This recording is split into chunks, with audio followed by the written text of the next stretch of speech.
Hello guys, good morning. I-flex ko lang po sa inyo yung nabili kong sidecar. Ayan po, before and after. Teka po, iharap po natin ha. Ayan.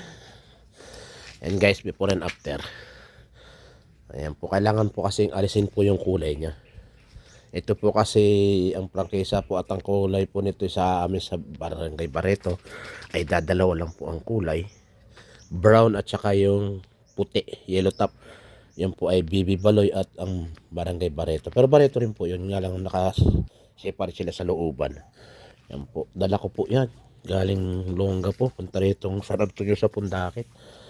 Medyo malayo-layo din po. Tagal ko pong dinrip kasi nga po mabigat tas maalog.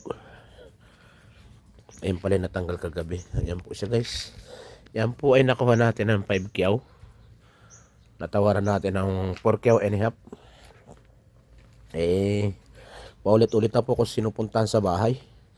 Kasi nga po may tumatawad ng 8. Una 7, hindi ako pumayag. Binalikan ako kahapon, 8 na daw. Baka matokso tayo guys, wala tayong pera. Mahirap po magharap ng ganitong sidecar yung malaki. Tsaka ito po ay stainless guys. Pininturahan lang po yan, ayan po. At tanggalin ko po yan, tapos lalagyan na lang po ng sticker. Dahil bawal din naman po dito kasi sa amin sa Olongapo City na gamitin ninyo yung isang tricycle na mayroong kulay. Sa buong Olongapo kasi may kanya-kanya pong kulay dito sa amin. Kaya kailangan maging kakaiba ka. Hindi ka katulad ng mga may prangkisa. O yan po. Malaki po siya guys. Malapad, matangkad. Gagawin ko siyang double seater. Kaya ko namang ito yan develop ko anong gagawin natin guys. Papalitan na lang natin yung sahig kasi sira na yung sahig niya. Punit na. Siguro may pali na yun ba. Kaya na natin gawin yan guys. Iibahin na natin siya i-develop, tanggal na rito. Ayusin na lang natin, konti lang naman yan. Ang importante po itong body niya maganda. Stainless po yan Yan nga po, lumalabas na po yung pagiging stainless niya. Wala lang gulong. May gulong naman ako dyan. Yan guys. Basta alisin natin yung kulay brown kasi nga po yung bawal. Bali yung bubog niya itim naman To follow your dream to Texas na lang yun. Yan lang guys, pinanex ko lang po sa inyo. Ayan na po yung kapalit ng binenta ko pong sidecar ni Jessa. So ayan po ilalagay natin para po sa mga bata maluwag. Sa pag nakaupo yung asawa kong tunay, gusto na yung maluwag Dahil pumapayat na nga yun, humahabil sa katawan ko. Ayan lang po na muna guys. Ito po yung ating within this year. Magtitinda na rin po tayo ng Kanto Prito style na manok.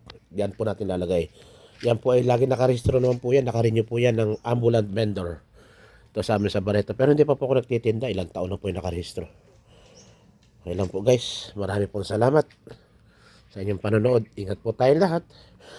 Yan Pati itong, wala akong mabili kasi yung on sale, sinaunang design. Naku po, ang hirap. Pero may nabibili namang isipin dyan. Okay, marami po salamat guys. In-update ko lang po sa inyo doon sa mga nagtatanong. Ayan po yung kapalit ng binenta kong sidecar dahil sayang naman daw yun.